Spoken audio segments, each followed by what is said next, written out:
I get that cash and I flip it, yeah. I get that cash and I flip it. Okay, so we're starting today's video off with a hair tutorial, and right here I have this hair from Dajour Dior. I almost messed that up. So I have a blonde wig that I'm going to install, and I'm going to be showing you all how to shadow root the hair. This is just what came in my bag, which was awesome. I also received this bonnet, which is pretty dope because it's longer for my longer wigs. And then as well as this to secure my edges when I'm sleeping. So here I'm just taking the wig out of all of its wrapping and whatnot, and I'm just preparing to place it on the wig head that I have. So this wig is a 360 lace wig. It's laced all the way through, which means you sew it down in the back, and then the front you glue down. And then you can see my girl is official. She has her labeling in the wig, y'all. Official as I don't know what. Dajour, Dior, put some respect on it. And I always like to run my fingers through the hair just to see what it feels like. And this hair felt so good. A lot of the time blonde tends to have like the dry ends, but this hair didn't feel like any of that. So I'm just placing it on my wig head, and then I'm going to take this Waxeline, and that's what I'm going to use to base the scalp of my wig, so that when I do put on the coloring, I don't actually end up dyeing the lace. So that's what I'm going in and doing right here. So I'm just basing that all along the scalp areas, mainly in the front. I did the back hairline too, but mainly in the front because I don't want blotches where the scalp gets like dyed. So I'm going to be using the Soy 4plex in 6AA32D, and then I'm going to pair that with the Clairol Developer as well in 20.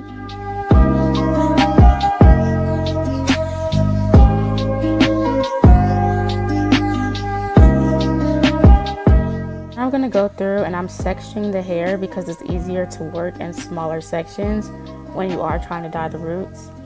And I like to start from the front, and the reason I like to start from the front is because I just care more about the front. So I like to start from the front and work my way back, and I'm just doing the same thing all throughout the whole entire wig, including the back hairline.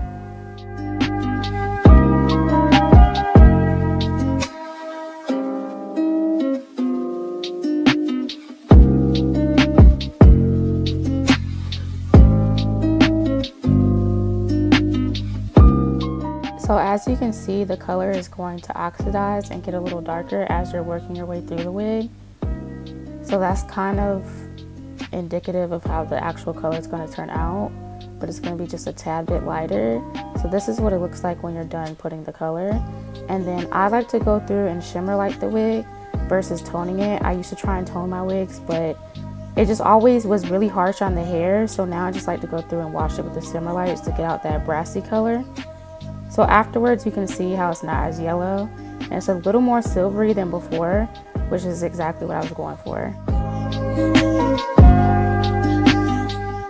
Brief intermission, this is my real hair, because I remember in a video a while ago, somebody had asked what my real hair looked like, but my eyebrows aren't done, so I'm not about to play myself. So now that I look like a total alien, I'm just going through and kind of seeing where I want to place the wig on my head. I really zoomed through that really quick, but I'm just using a white eyeliner pencil to draw like a border for myself. Wow, I really went through this whole thing really quick. Anyway, you guys. So hello to all of my cherry bombs. It is me, Cherry, and I'm back with another video. If I am a new face to you guys, please go ahead and hit the subscribe button. Go ahead and give this video a thumbs up so more people can continue to find my channel. And then also turn on your notifications because I am super sporadic. I post all over the place. If you have been here with me, you know that. And if you are new, you're just in for a rude awakening because I just kind of pop in and pop out. Like I just come when I feel like it and then I dip. So before we even get into this crazy story, because my curiosity takes me to the utmost craziest places. And before I even get into this though, I just want to take a second, you guys, to just admire the hell out of this gorgeous, oh, I don't want to pull my curls out too much because they're really pretty. This hair that I have in right now, you guys, the best, the absolute best blonde hair I've ever had. Blonde hair, if to all my hair lovers who are watching this, I'm gonna make this quick, but to all my hair lovers who are watching this, you know how hard it is to find blonde hair that is bomb.com, that is soft, feels good, and doesn't feel like just pure trash, and is a good price. And this hair right here, y'all, this hair right here is gorgeous. Like, it's gorgeous, it moves, it does like literally. So I did this install. I'm inserting a video, but I did this install. Ignore my little sideburn because I didn't curl it, but literally, like, this is gorgeous. Literally best blondes ever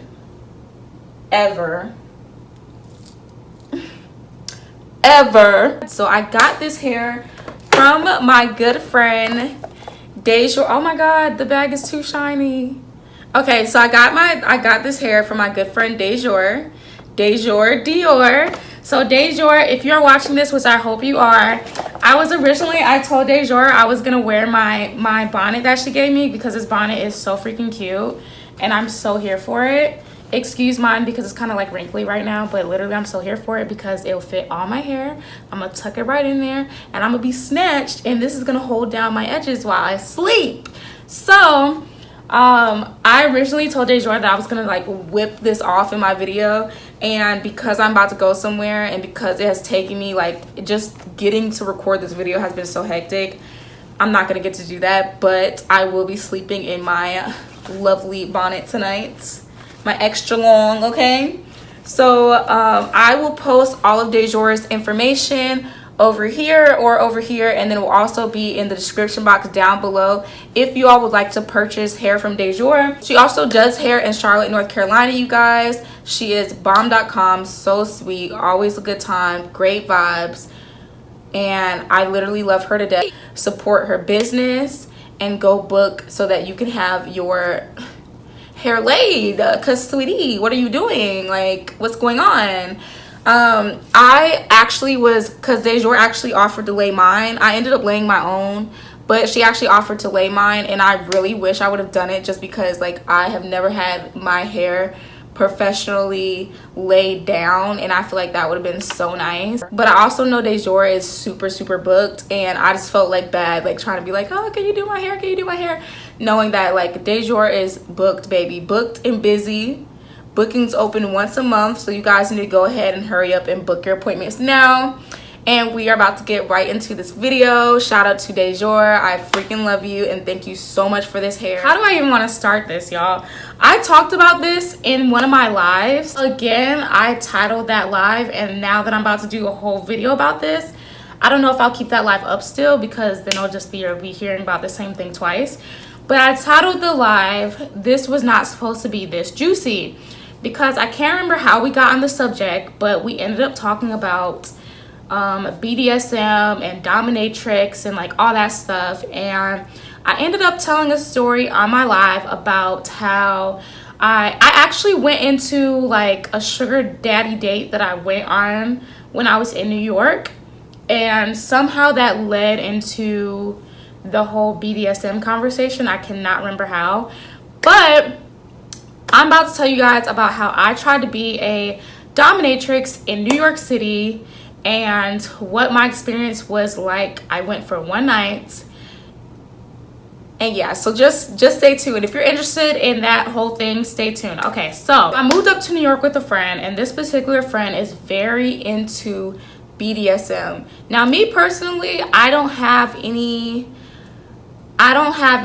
like interest in the whole world of BDSM. I don't like feel any type of way about it. Like, it's not strange to me, but it's also not appealing to me either. So it's just like not been something that I really like ever looked into or anything. So, but this friend was really interested in being a professional dominatrix, and that is something that like she really wants to do. And me being the curious person that I am, I literally am the type of person where I will get so curious about something and want to go try it just because I just want to I just want to fulfill this curiosity that I have. So we both signed up. So she found this website because, again, this has been something that she had been looking into. So she had been kind of keeping up with. So the different places you can do dominatrix out of are called dungeons. And she had been looking at this one dungeon in particular.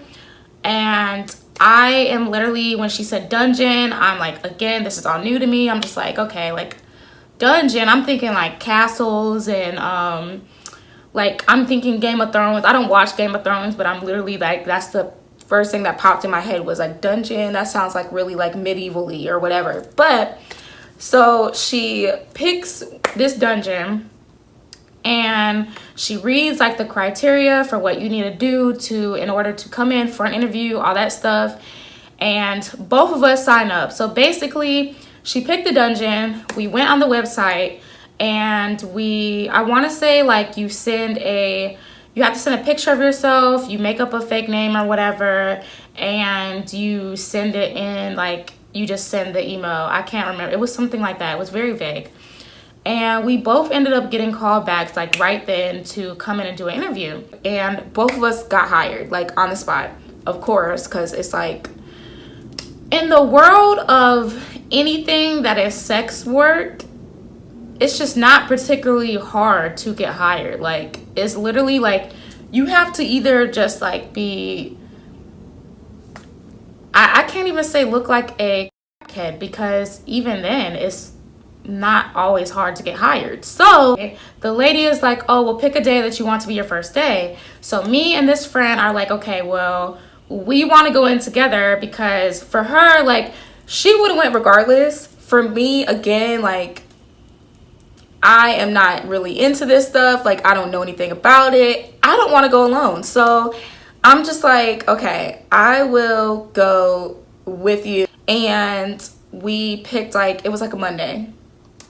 So y'all, we go in, actually, no. We had to go in and do like our paperwork first, but it really wasn't any paperwork. Like, there were no W-2s or anything for this.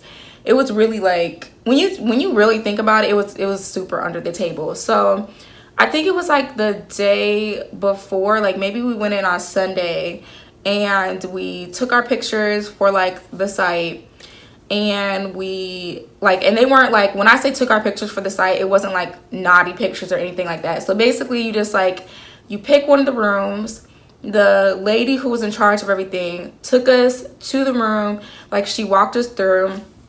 She was like, oh, there are tools in here if you want to take pictures with, like, and when she says tools, she's like, there are like whips, there are masks, there are like tables with like suspension tables, there are like a bottomless toilet. Like, there's literally like, I'm just like, oh my god. And then literally the room, you guys, looked like a freaking movie. It literally looked like a dungeon. Like, it looked like a sex dungeon. That's what it was a sex dungeon. And we're in this, and I'm just like, oh my god, this literally is like some underground, like, New York City for real. Like, I would have never, like, when you're coming from North Carolina, like, you don't even really hear about stuff like this. When you're coming from any small city, like, you don't really, like, it's like you see it in movies, but you're like, oh, that doesn't really exist. So we take our pictures, and then you had to write like your what your bio was gonna be for the site. And basically you just go on there and you write some shit about how, like, I can't think of anything off the top of my head, but basically you just write about how they are so beneath you and you're gonna overpower them and control them, and they're just gonna love every bit of you being a total to them, essentially, is what you're writing. So like, the lady sends them to the owner, and he like approves, puts them on the site, and then she gives us the rundown of like how everything works. And it essentially was just like, okay, like, if you go into a room, you know, if somebody, actually no, I'll get to that later, but essentially it was like, if you go into a room, you clean up the room when you're done, like, you literally wipe everything down when you're done, and so on and so on. We were just like, okay. And so she was like, when do you want your first day to be? Y'all, so okay, so the Monday after was our first day. And we go in there and there's a lounge. There are girls sitting in the lounge. They're really standoffish. They're not friendly. They don't talk to you. Like, it's more like, it's almost like what you would expect when you walk into the strip club. Honestly, it depends on the club, because a lot of strip clubs are like that. Like, when you walk in, the girls like try to intimidate you. It's like, ugh, wow. Literally, we sit in this lounge and we're really just like chilling and waiting. I think the shifts were 6 hours at a time. So we're in there, we're like waiting, and in my head, you guys, in my head, I was just thinking, oh, I get to beat up on old rich white men. I can do that.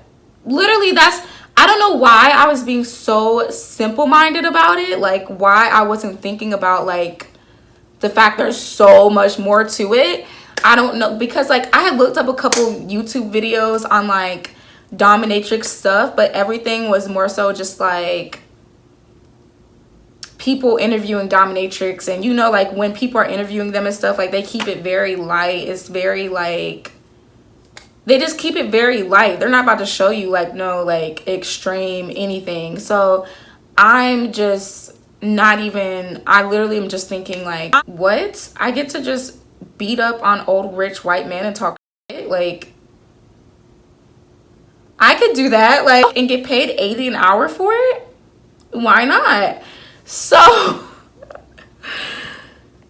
it was a lot more than that though. So we're in there, we're chilling. Me and my friend, we're just like kind of like talking here and there, scrolling on Instagram, like doing whatever to pass the time. And some of the girls that were in there were in sessions throughout the whole duration of us being there. They would literally come out for like to get equipment for the next client, clean the room or whatever, get the cleaning supplies, and then be right back in a session the whole entire time. You could tell who was like the vets. There was this one lady, she was in there the whole time. She had the worst botched lip job ever. I don't know if they were injections or what, fillers, I don't know. They were just, it was so botched. And then she had the most botched titties, and she was older. So I'm just like kind of in my head, I'm just like, I'm not thinking like, what did you do to end up here? Because there are a lot of older women that like do sex work and enjoy sex work, and that's like their thing, and they have the clientele for it. So I'm not judging. Like, you can't, some things you can like you outgrow, and like it's like your looks fade and it doesn't work forever. But personally, I think because dominatrix work is more like, falls under, I think, more like a fetish side of things. Everybody, there's a fetish out here for everybody, and because of that, I don't think you can really outgrow being a dominatrix. That's just my opinion. And then there were other girls in there. There was one girl who was in sessions the whole entire time, and she was like just real snobby and like stuck up and like, I'm this. There was another girl who was super bubbly and like just like feisty and bubbly all at the same time. And the girls in there were so desensitized to everything, like to everything. So which isn't uncommon, because even in the strip club you just get like desensitized to a lot of things, because it's just like certain things don't faze you when you're in that line of work. It just doesn't. So I remember the older one came out, and she had a client who, okay, so they had one client. I won't say what they actually called him, because then that would, I don't know if this would give away too much, I don't know. But they had one client, I'm gonna call him Smoking Stan, because that's kind of around what they called him. And Smoking Stan would come in, and he only wanted, he just wanted to sit in there in the room with you and smoke cigarettes, and that was it. That's all Smoking Stan wanted. That was it. And I personally don't smoke cigarettes. This is not my thing. I can't stand the smell. It makes me nauseous. My friend, on the other hand, was a very, very huge vapor and also smoked cigarettes. So she originally wanted to get Smoking Stan, because she was like, okay, that's easy money. An hour, $80, and I just sit in there and do what I do for free anyway. Like, okay, sign me up. But turns out Smoke and Sand did not like dark-skinned black girls, and so therefore she couldn't get an appointment with Smoke and Sand, which is unfortunate. I feel like that's mad effed up. So we were in there, we're waiting, and we're watching the girls come in and out or whatever, kind of listening in to see like what the sessions are like. And there was one point when the older one with the botched lips, she came out, and I guess her next client was like into water sports. And y'all, and so she comes out, she looks at one of the other girls, one of the younger ones, and she's like, you said you had to pee, right? Because the girl earlier was saying that she had to use the bathroom. She was like, you said you had to pee, right? And the girl's like, yeah. She's like, okay, hold it, because I need you for my client. And the girl's like, okay. Like, just so, like, it was just so normal to them. And so I already knew that that was not water sports, and me,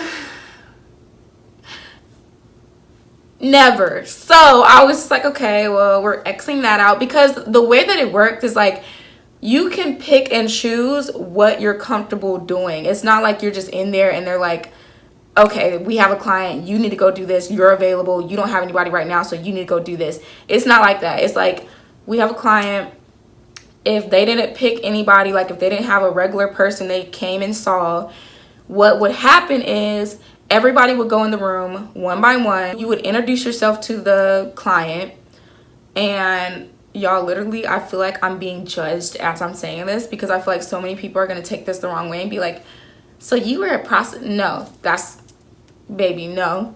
Please learn about the different lines of sex work before you comment anything ignorant under my post, and just understand that I'm a very open-minded individual and I'm just open to new experiences. So no, that's not what this was, and I'm not judging those who do. I'm just saying that's not what this was. That's not my cup of tea. And before you start with your ignorant comments, just make sure that you know the different areas of sex work. Educate yourself. Let's start there. So anyway, so you would go in one by one, you would introduce yourself, and you would ask them like what were they into, so that you could see if whatever they were into were along the lines of what you are comfortable doing. That is a huge thing, because if you're uncomfortable doing something, then you don't want to go in there and this person is expecting, because they're paying money, because some of them wanted 2-hour-long sessions, so you're paying $160 for a certain thing, and if the girl you get lied and says she's into it and she's not, then it's like they can tell, like they can tell when you're hesitant, they can tell when you're uncomfortable, like people can tell. So you would ask them that, and then they would choose like which girl that they wanted for their session. And it's almost like, y'all, literally Pose, I'm not even joking, I felt like a lot of my time living in New York, when I see scenes in Pose, I felt like I have lived through these scenes, like not even joking. And I had a lot of fun living through those scenes that I lived through. But if you remember, if you watch Pose and you see the scene where Elektra is going like in and out of the dominatrix, like that's what she's doing, it literally was like this. Like, I honestly, that was probably filmed at one of the dungeons in New York. I could 100% guarantee you. This particular dungeon didn't look like that setup, but like just the how everything went, it was similar to that. So yeah, but anyway, so I think where I was really thrown off was that this one man came in. No, actually, before I even get to where I was thrown off, there was this one old man that would come in, and I didn't get to actually meet him. The girls told us about them. Like after a while, a couple of them kind of like were warmed up and they were nice. So the girls told me and my friend about this one particular customer who would come in, and this customer liked to play with your teeth. That was his thing. He was old as all living shit. They were like, he's so old that like you're almost like scared to do anything like to him, because you feel like he might like just fall apart. And they were like, he likes very rough, like, I guess he likes you to like, I think they were saying like he likes you to like whip him and stuff and all that stuff, but he's just like really old, so it's like you just feel kind of bad doing it. And he really just wanted to sit there and play with your teeth. Like, he wanted to be in your mouth, like pushing down on your teeth and like rubbing your teeth or whatever. And they were just like, nobody ever wants to take him because like, the fuck, like, get out of my mouth. Not trying to fetish shame him or anything like that. It's just that I don't personally like, I wouldn't just let somebody be putting their hands on, like, that's so gross to me. But what really was like the deal breaker for me was, okay, so this one man comes in, he doesn't have a girl that he picked, or maybe he had like girls that were his regulars, but he realized there were new girls, me and my friend, and a couple people were calling up there, like, not to my own horn, but I mean, your girl's kind of cute. So a couple people were calling up there about the new girl. Me. Hey there, demons. It's me, your boy. Of course, you introduce your name first and you ask them what they're into. And what I couldn't get with was what his fetish was. Like, I'm very open-minded, but when it comes to certain things, like, my moral code kicks in. I'm just like, nah. So he explained that he was into naughty babysitter play or whatever, which at first wasn't weird, because I mean, like, I don't know, like, guys have fantasies about dirty maids or whatever, or naughty. I don't know, like, it wasn't weird at first.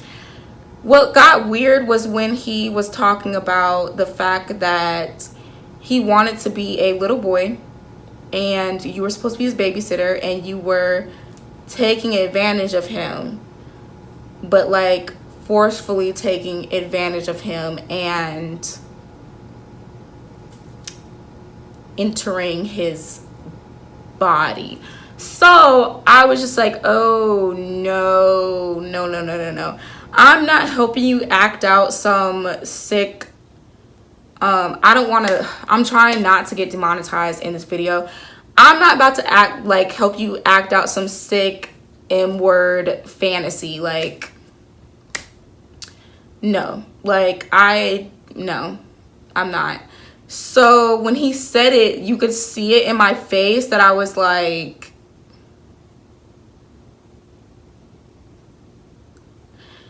baby, what are you into? What are you? No. M-word in any form is not okay. So I wasn't with it. So you could see it in my face. And of course, I did not get picked, because even if I would have, there was no way in. And yeah, so that was ultimately where I was like, I don't really think this is for me. Like, it's cool that I came out here and got the experience and was like, okay, like, I'm open to trying. I just want to see what all is out there in the world of worlds, I guess. And I was just like, this is not my cup of tea and I will not be back. So all in all, I did not end up going back. My friend ended up going back a couple times because, again, like, she's into BDSM. And that's not saying that all BDSM is things like that. Like, there are literally the spectrum of BDSM is so large, like, so large. So, and I only scratched the surface. I literally, like, stuck the tip of my pinky nail into the surface of it. So that is not to discourage anybody else who wants to get into that line of work. That's not to fetish shame anybody or anything like that, unless your fetishes are morally incorrect. And what I mean by that, I don't mean like what the super Christian people would mean by that. I just mean like when it comes to anything involving the role play of like children or anything like that, no, I'm not going to tolerate it. I'm not participating in that. I refuse. So yeah, so you guys, I never went back, and all in all, that was just not a type of job that was for me. I thought I was just going to get to hit people and talk shit. and that's just not what it was. And yeah, so I tried it, and now we're here making this video because I literally was like, holy.